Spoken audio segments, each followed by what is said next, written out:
Welcome to Grow Virtually, an online horticultural educational program presented by the Master Gardener Volunteers of Cobb County. Under the guidance of the University of Georgia Cooperative Extension Service, we grow gardeners.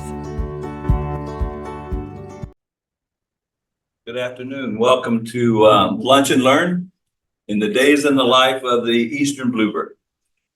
We're going to talk today a lot about all the birds, which are very important to our society, but we're going to talk mostly about birds that require cavities for nesting. Then we will focus mostly on the Eastern Bluebird and why we spend so much time and money in trying to attract and take care of the Eastern Bluebird.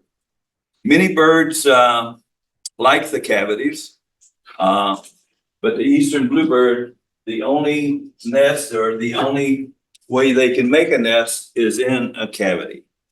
So their natural cavities were fence posts where we used to build fence, pasture fence. We used to use locust trees, which was very hard, and they have knots, and the knots fall out and they take over the cavities and build a nest. Then we have dead trees in your yard or limbs, and once you have a dead limb or tree, woodpeckers make a hole in it and they'll take over that cavity and build a nest. Of course, the biggest reason that we had such a loss of bluebirds in the Southeast goes back to the late 60s, early 70s. We used to grow a lot of cotton in the South. And if you grow cotton, you get boll weevils. And if you get boll weevils, you don't have a good crop. So the farmers would call in the biplanes and they'd come in and spray them with DDT. So they kill the boll weevils, but then the birds would eat the dead boll weevils and kill the birds. So in the late 60s, early 70s, the population of bluebirds in the Southeast declined dramatically to a very dangerous state. Thank goodness in 1972, DDT was outlawed, and then their population started coming back gradually. But the challenge then and now is habitat, because they don't have fence posts anymore. We don't build pasture fence out of poles. We build them out of metal fence. Or if you have a dead limb or tree in your yard, you call the tree service and they come in and take it down and chop it up and make mulch out of it. So we've pretty well eliminated their habitat. So people like me across North America have created condos or built them houses for cavities to build nests in. So you can see here, I don't know, hopefully you can see, there's other birds that like these nest boxes that we provide for them. But a bluebird will not build a nest in the flower pot on your front porch or in the bush beside your house or the eave of your house. They have to have a cavity to do so. So that's why we build them these condos, so that they have a safe, dry place to build their nest. Other birds, like the black cap chickadee, they will take over the nest if it's in an area that's too close to a tree line or too much under tree cover. Bluebirds like very much open space. So they like to be out in the open. That's why you always see them on fence, sitting out in pastures and out in open areas. They like the open spaces. Another bird that likes it is the little house wren. Not the Carolina wren, but the house wren is more slender, and they like to take over the nest. The sparrows are very aggressive, and they can be a predator for bluebirds. They can actually remove eggs from the nest. So they are dangerous to have around. Out at Green Meadows is a passive park in West Cobb. It's 112 acres that became part of the Cobb County Park System in 2008. I got involved in Green Meadows back in 2011 when we started building out a community garden. We have a couple of master gardener projects at Green Meadows, one being the community garden and one being the Cherokee garden. The community garden has 47 raised beds, and people rent them on an annual basis, and we grow vegetables and flowers and what you want. The only requirement is we ask them not to use pesticides. It is organic, because the Eastern Bluebird diet is 80% insects. So the insects are their source of life, and the other 20% is either berries in the winter, or we supplement some of their food with dried mealworms as another source of high protein food for them. So bluebirds are great to have around a garden, because if you have insects, they're going to pick those insects off of your vegetables and prevent you from having to do it yourself. So they're great to have around. They're great for their song. They're beautiful to see in color, because they're just cobalt blue. When you see them fly through the sky in front of you, you know it's an Eastern Bluebird. Eastern Bluebirds their territory is from Canada to the tip of Florida. There's a Western Bluebird and a Mountain Bluebird out west, and their territories overlap a bit. But we get neither of those on the East Coast. Our bluebirds do not migrate. They stay here year round, and we get the birds down from the Northeast, from the colder states and climates that come here for the winter. But the Eastern Bluebird for this region does not migrate. So you'll see them up in the trees, or hear them, or you'll see them at your feeders throughout the winter, eating from your feeders, or eating suet cakes, which they like because the fat in suet cakes helps keep them warm during the cold nights. So it's a good source to put out for them for the winter months. Green meadows, we got started with the Bluebird Trail Project in 2012. I was involved in the garden, so I knew there was bluebirds in the area. I was familiar with bluebirds, having grown up on a farm in North Alabama. I saw them as a kid. I knew their behavior, their habitats, and the areas that they liked. Then I went away and worked in the travel industry for all my life, and lived in every major city that you can live in, and ended up in Georgia some 36 years ago. And once I retired 10 years ago, or longer than 10 years, I got involved with a community garden at Green Meadows. I went through the Master Gardener training program in 2012, graduated in 2013, and have been involved in the garden in the park since then. I got the idea to do a bluebird box. Just thought I would buy one and put it on the fence at the garden, which I was always reluctant to do, because that's not a good idea. Because if you put it on a fence or a tree, you're going to open it up to predators. So you're doing a disservice for your success by putting it on the fence. But we put it on the fence anyway. Lo and behold, they checked it out. The male got the female to come and look at the condo, which is always the pattern that they go through. Once he talked her into moving in, they both started building a nest, and the nest boxes are well ventilated on the sides and the back and the bottom. So they're actually drier and more ventilated than if they were in a fence post hole or a cavity in a tree. It keeps them a lot drier and safer.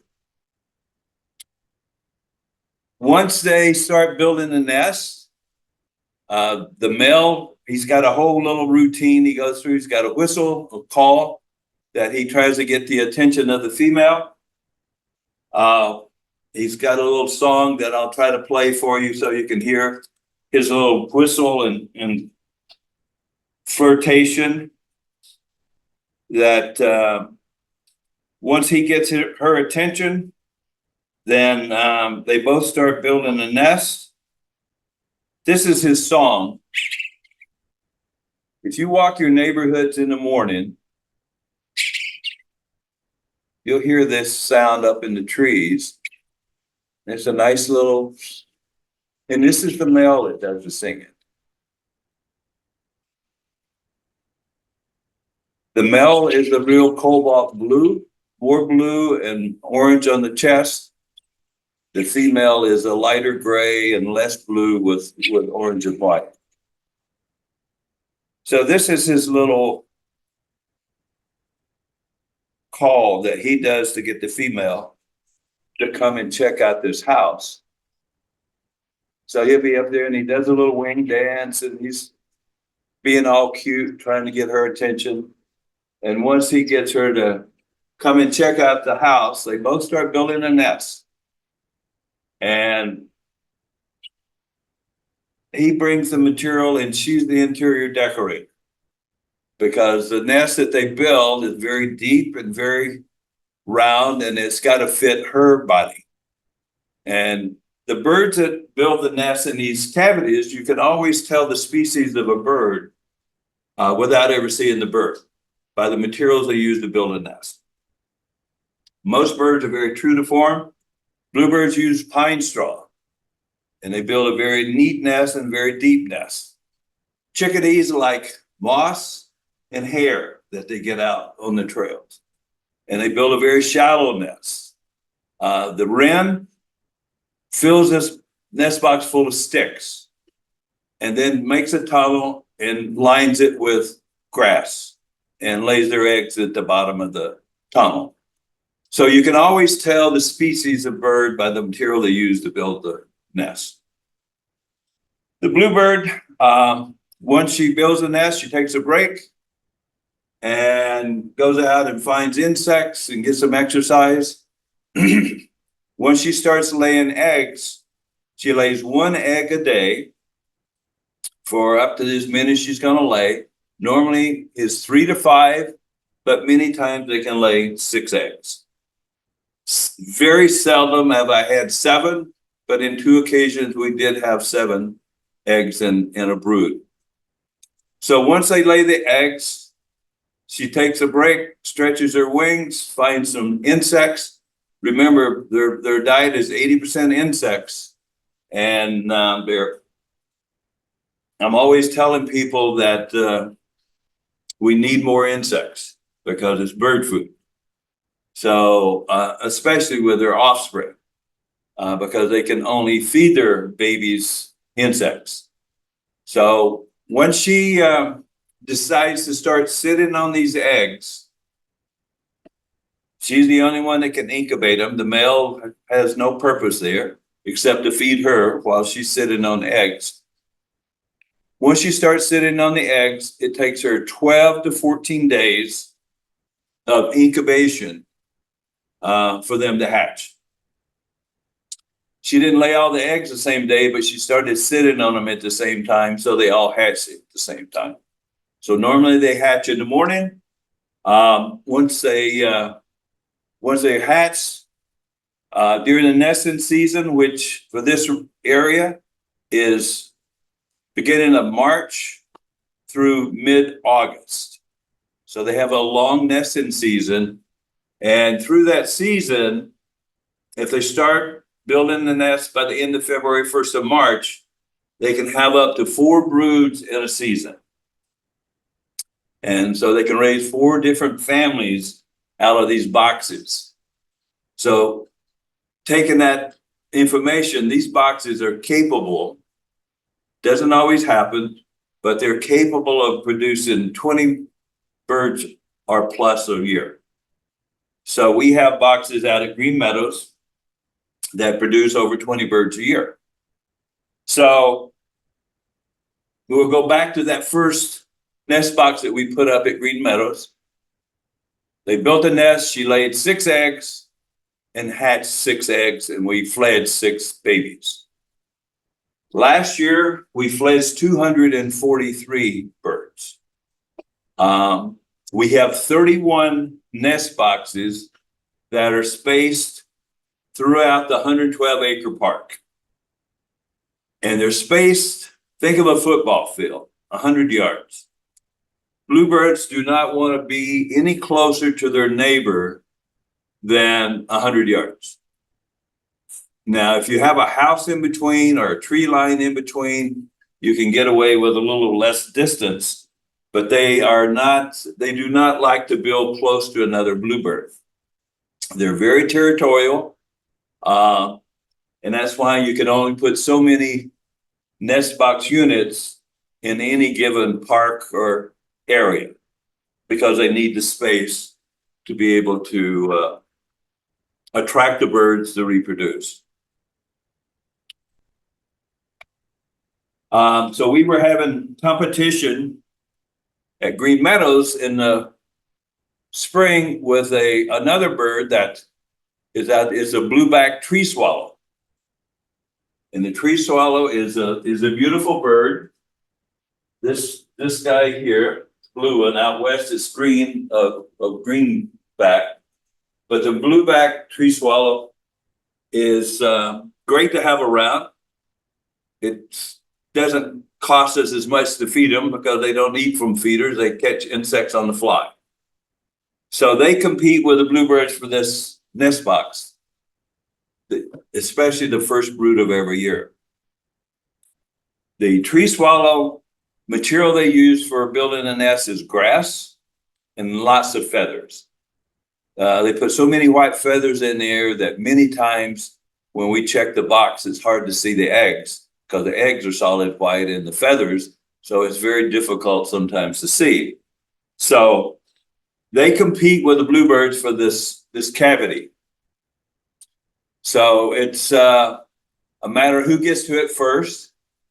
And then I did some research and I knew that bluebirds did not like the nests next to each other.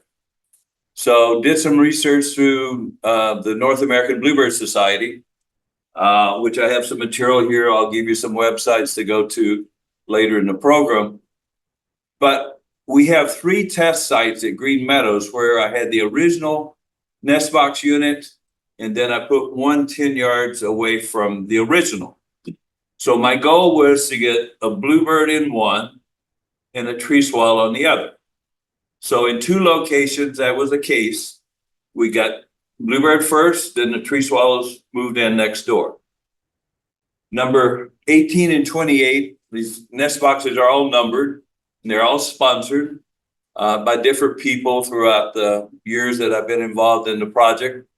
18, Bluebird built a nest, went next door to 28, built a nest, laid their eggs, and raised their babies. So they built a fake nest in one, so nobody would move in, and then went next door and built a real nest and raised a family in there. So they're more intelligent than we give them credit for. So they're very particular about who their neighbors are. So we have 3 test sites out there.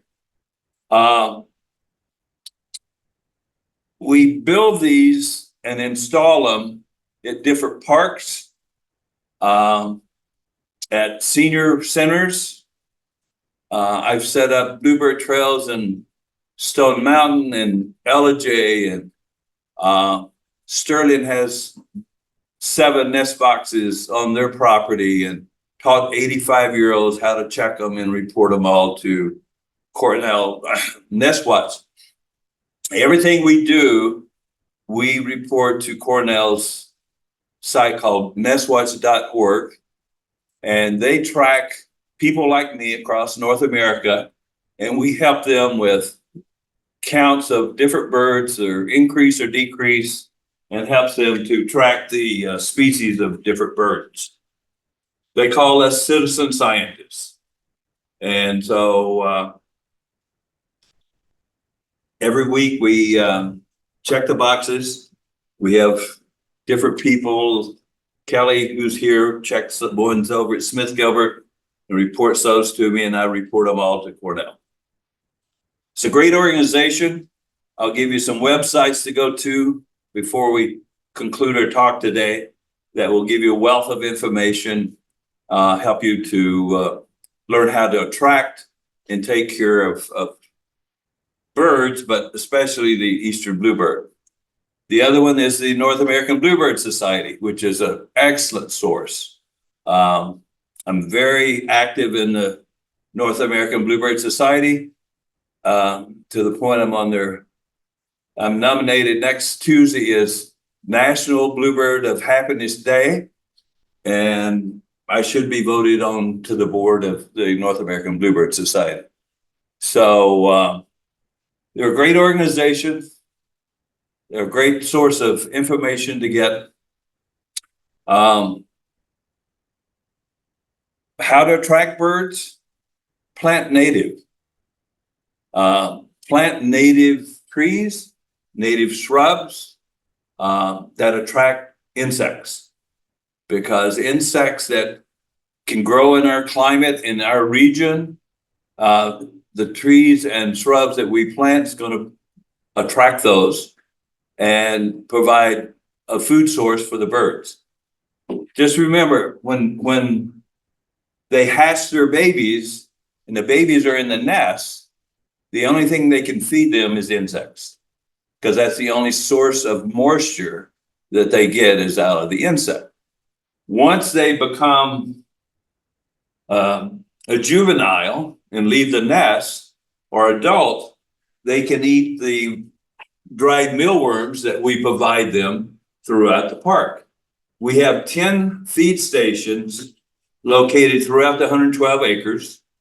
Each feed station has 2 feeders, and we fill those. I have a husband and wife couple that volunteer that fill those every week with dried mealworms.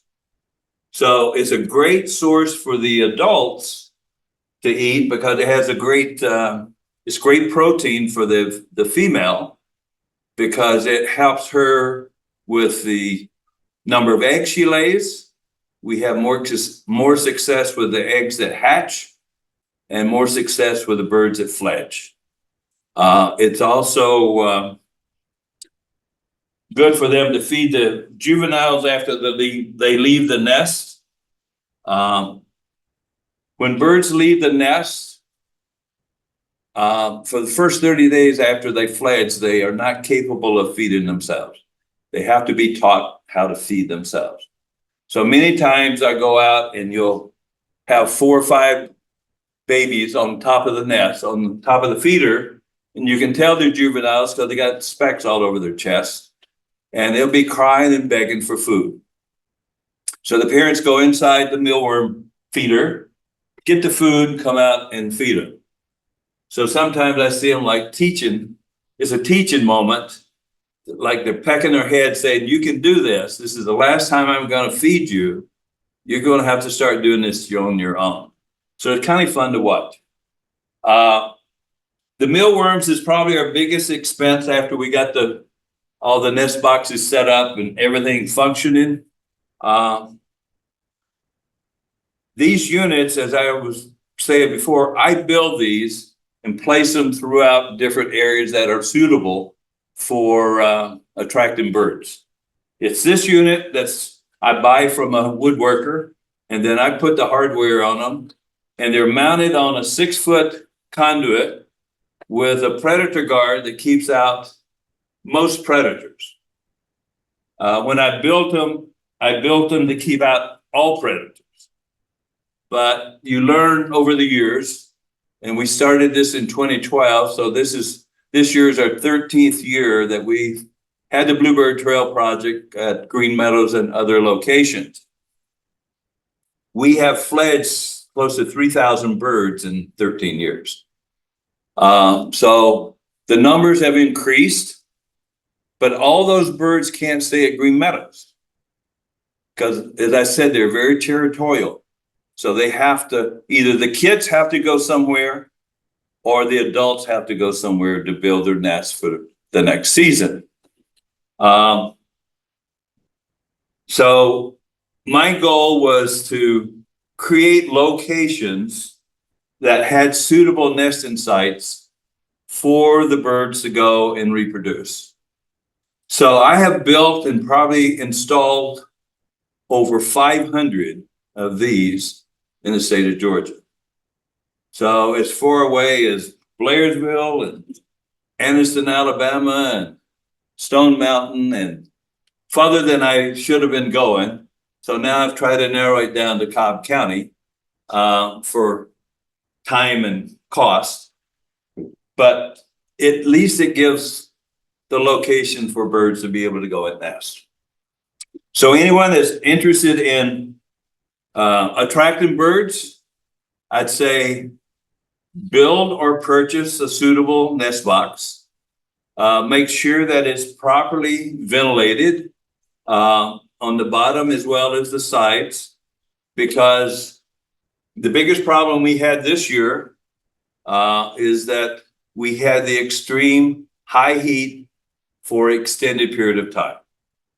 So if it's 97 degrees outside, it's about 103 to 104 inside these boxes. So this year we had a less number of fledges than we had last year. Last year we fledged 243 birds. This year we fledged 185 from the same 40 nest boxes. And the reason is we had a lot of eggs that didn't hatch because of the extreme heat. The adults abandoned them and left the eggs, and they'd be there. It didn't hatch, so I'd clean them out. And then if they built another nest, most times they never built in that fourth brood. So we had a lot less numbers. So I'm doing an experiment this next season.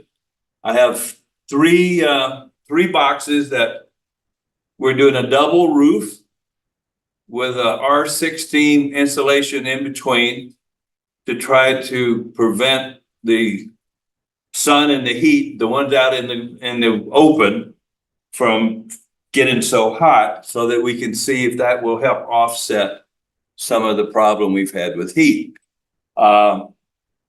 The test sites, I'm putting a thermometer in both, the one with a double roof and the one with a single roof, so that I can see how many degrees difference that it gets there in the hot period of time.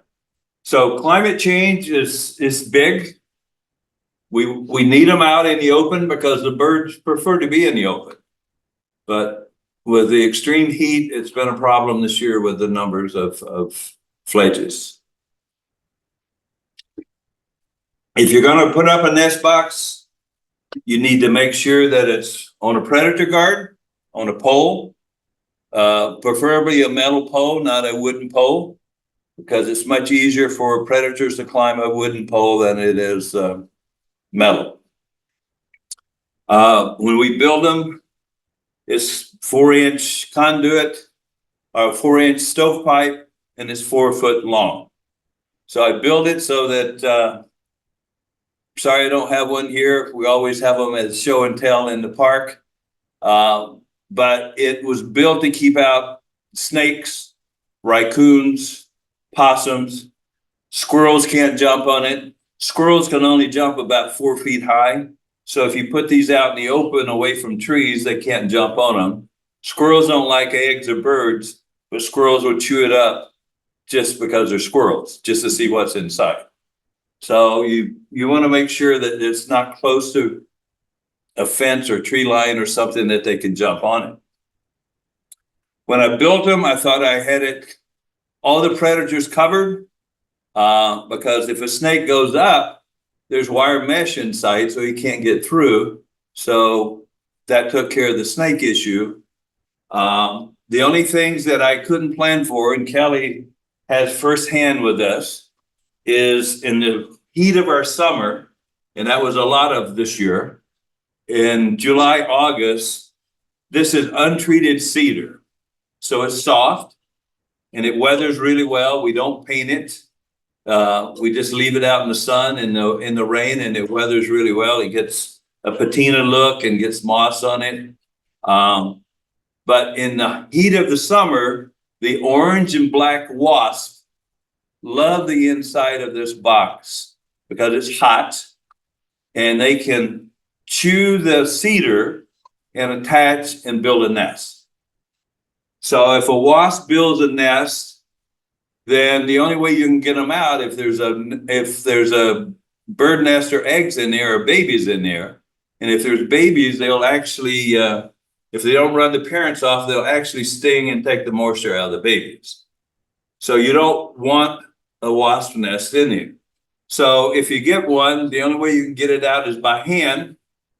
And that's very painful because I've learned the hard way, because you can't spray it because you got eggs or you got a nest or you got babies, and you would lose the whole brood to spray it and the parents would abandon it.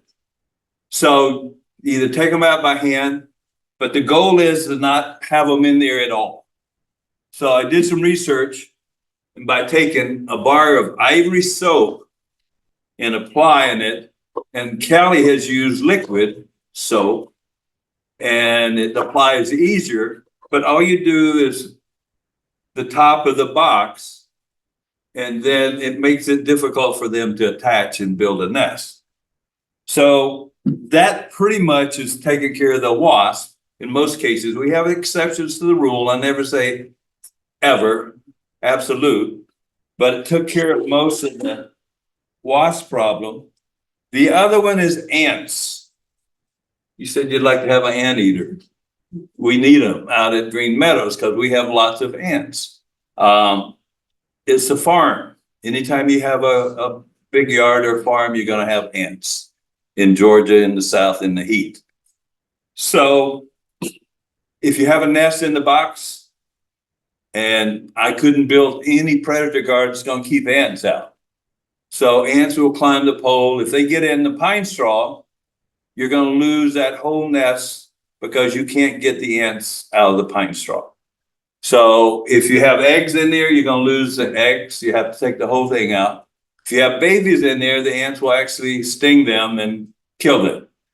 So it's best not to have ants in a nest box with a nest.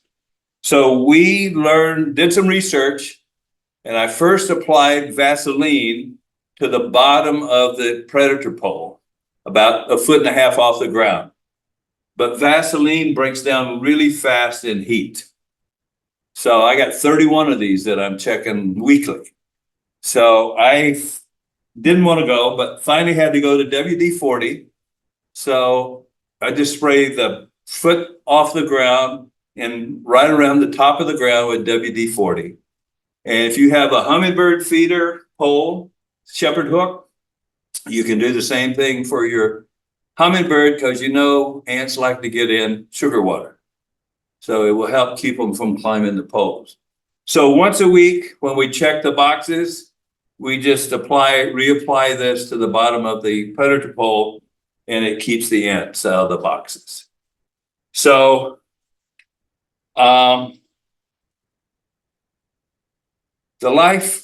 days in the life of a bluebird. Bluebirds live anywhere from 6 to 7 years is their life expectancy. Most never make it to that age because of predators. Something's going to catch them. Circle of life. Hawks are predators, but the biggest predator for all birds, not just bluebirds, is domestic cats. Cats are the best bird catchers there probably is, and they have the patience to sit and wait.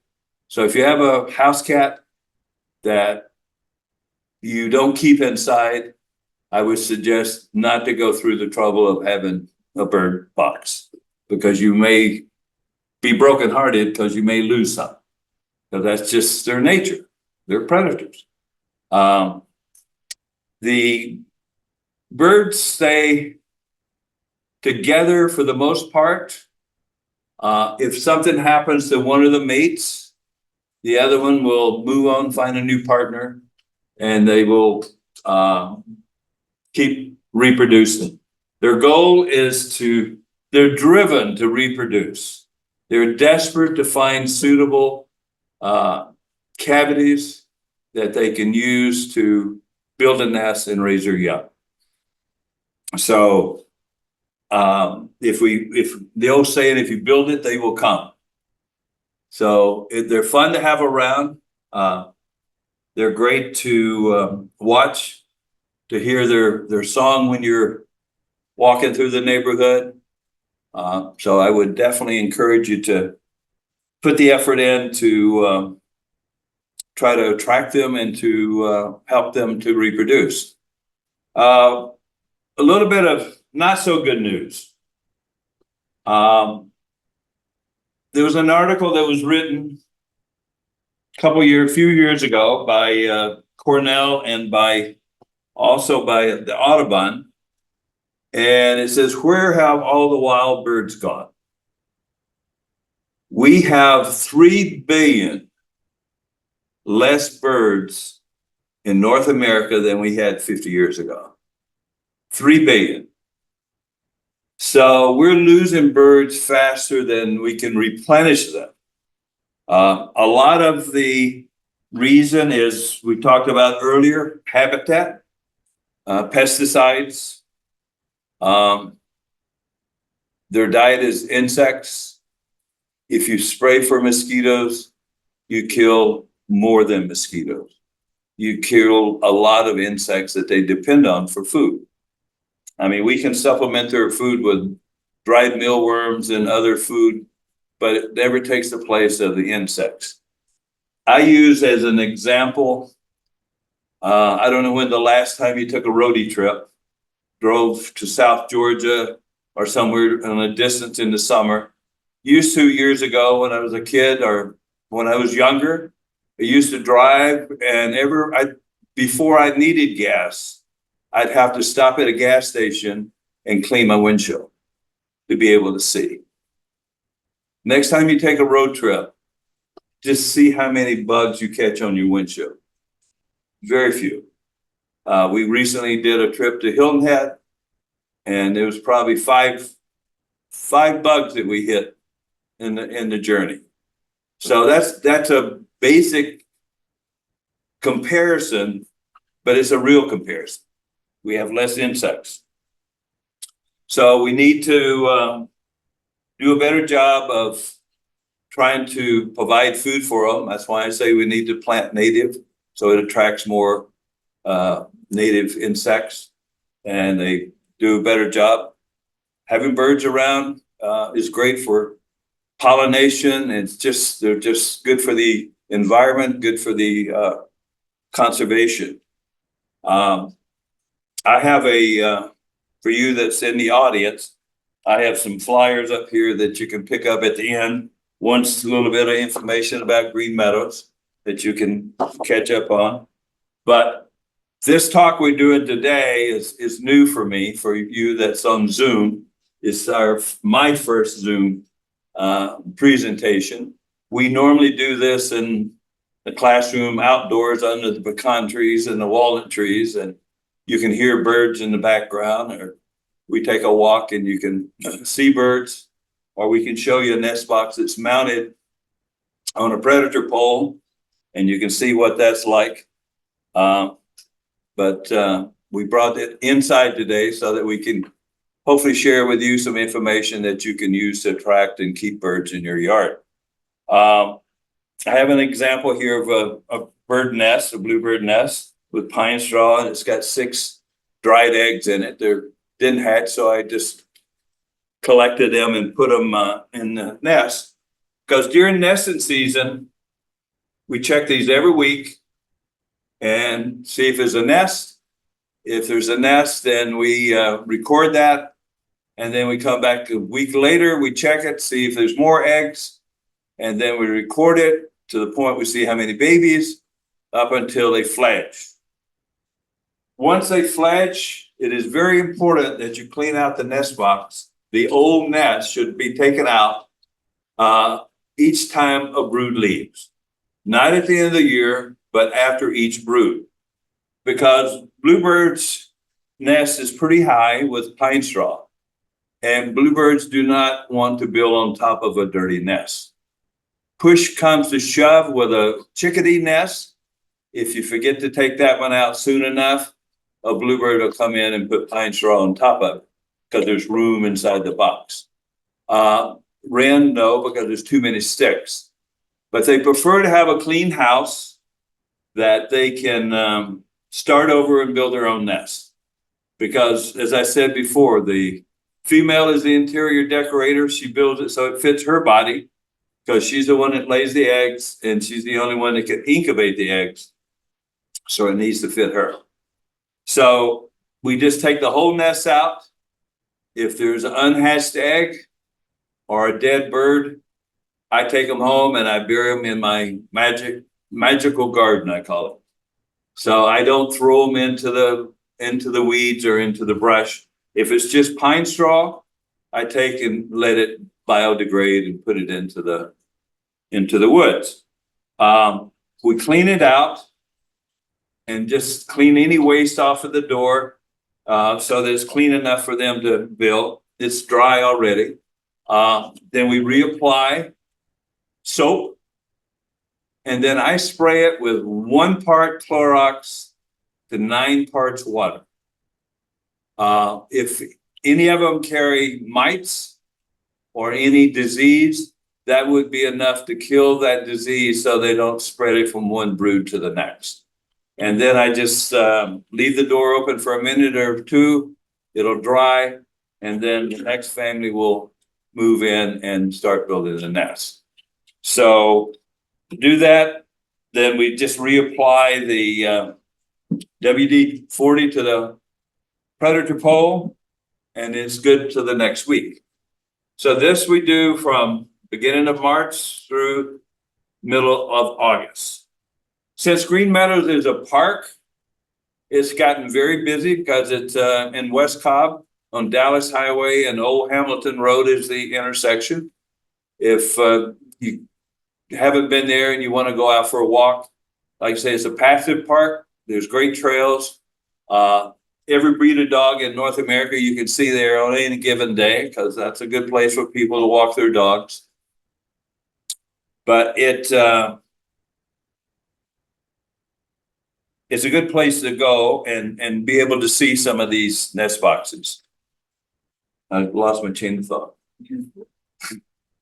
So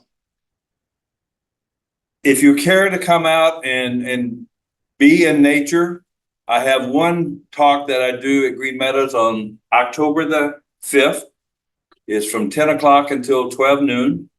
So you're welcome to come out. We meet at the classroom behind the old White House, which is a Bullard house. The Bullard house dates back to 1840s. There's a lot of history out there. It was used during the Civil War for a hospital. So you can come out and tour the grounds, and I think you'll find it interesting. It's a beautiful park, and you can see bluebirds while we're doing our talk. So I got some websites I would like to share for you that are on the Zoom call that you can go to. The North American Bluebird Society is nabluebirdsociety.org. is a great source to go to. Nestwatch, which is part of Cornell University ornithology, nestwatch.org is a great site, and you can actually become self-certified to be a nest box monitor so that you feel comfortable when you open these nest boxes, that you don't feel like you're going to do damage or do any harm, because you're not, and the birds aren't afraid of us. So you got to look in there sometimes to take care of them, to help them, because birds need our help. They can't survive in this big world on their own, and we need them around for our grandkids and their kids. So if you want to follow Green Meadows, you can go to Friends of Green Meadows on Facebook, and we do post there on a frequent basis. Or you can go to my blog, which is the bluebirdtrail.blogspot.com. So those are the different locations you can go to follow up and be able to see what we're doing, what our numbers are, what activity we have going. Any other questions? With that, I'm going to open it up for questions both here and online. All right, we have a lot of questions. We have a lot of questions. The first one, this spring was the second season that bluebirds appeared to be making a home in the hut I put up for them. Then they left and never came back. What am I doing wrong? It depends on if there's different situations that probably determine what happened. If there's a nest and there's eggs and the eggs never hatch from 1 week to the next, that means something got the mom because she's the only one that can incubate the eggs. If they abandon the nest completely, that means that a predator probably got either one or both, and they were not able to stay there and raise their young. Another question. All of our bluebird fledglings were killed this year, we believe by crows that have been hanging around this season. Any way to deter crows without also scaring away the bluebirds? That's a difficult one with crows. Normally I don't have that issue. I don't have a solution for crows. Usually we have starlings that are big predators that we have a problem with, and sparrows, but crows hasn't been something that I've dealt with or had a problem with. So I'm sorry, I don't have an answer for you on that. This one you already answered once, I know, but some people join late. Why do bluebirds leave their nests before laying eggs? They decide, again, either a predator gets somebody, the female, in that case, it would be the female, and then the male finds a new partner and they move on somewhere else. But usually it's because if they don't lay the eggs, it's because something got the female. Sometimes they just abandon the nest because they choose another location. I've heard the opening in the bluebird house needs to be pointed south. Is that true or just a myth? It should be facing east. All bluebird boxes should face east because that's when we get the morning sun to warm up after a cool night, and we get less bad weather blowing rain out of the east. All nest boxes for the bluebird house should be 1.5 inches, no larger, no smaller, and should never buy a nest box that has a perch on it. You never want a perch where somebody else is going to sit on front of the nest box like a mockingbird and keep parents from coming and going and taking care of their young. Will bluebirds reuse a nest? Yes. Oh, an old nest material, I guess you mean pine straw. So they will reuse a nest box, of course. And very seldom, I never say never anymore, because nature has a way of proving you wrong. If it's a nest box a nest that was built and for some reason was abandoned and was not soiled or flattened, they will take over and use. They'll refresh it and use it. But most times, no. Do you need to clean out the old nest after each brood fledges or just leave it until the end of the season? After each brood should be cleaned. Is there a website you can provide for a pattern for a bluebird house to make yourself? The North American Bluebird Society has samples of nest boxes. So just go to the nabluebirdsociety.org. And I will send out all links when we're done. When do you empty the nest box? Do you have to clean it with soap after you empty it? No. Just remove the nest, clean any dust out from the old nest.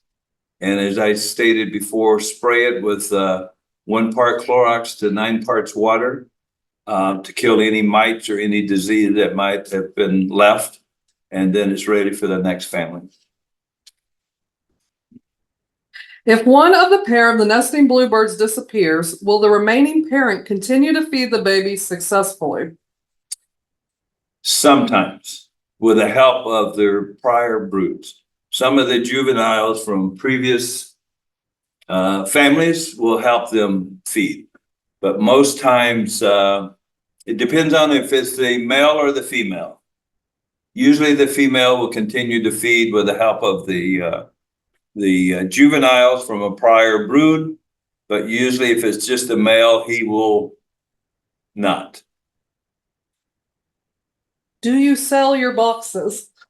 I do. I build these units and with the predator poles and predator guard, and I only sell them if I install them because I want to make sure they're installed in the most suitable location in someone's yard to attract bluebirds and be successful. And I charge $200. That includes the nest box, the predator unit, install, and 1-year subscription to the North American Bluebird Society. So the best way, if you're serious about wanting a nest box unit, is send an email to my address, Jim Bearden @bellsouth.net, and tell me who you are, where you heard me talk, and give me your location, your address, and contact. Should we do anything special to prepare the boxes for winter? Just clean them out.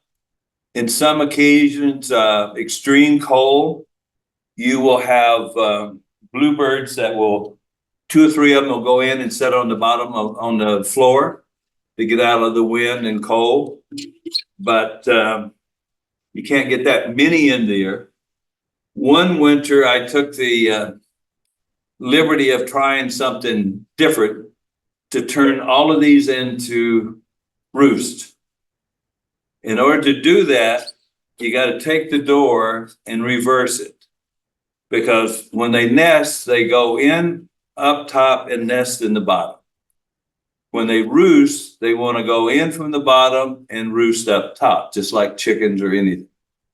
So I had the woodworker that makes these for me, pardon me for a moment, build me a ladder.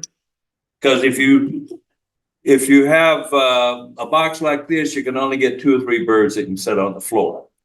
So I took 31 and reversed the doors so the hole was at the bottom, cut a piece of cardboard, put it in the bottom to block the vent holes, keep the wind out, and put a little bit of grass over the cardboard, and then inserted a ladder into each of the boxes. And by inserting the ladder, you can get 6 or 7 bluebirds that can nest into one box. So I did that 1 year and it was a lot of work. So I haven't repeated it. So I still have the ladders, but you can do that if you have 1. But if you have 40 that we're monitoring, it's a bit of work. Can you paint the bluebird houses? I would suggest not. I would leave them natural wood.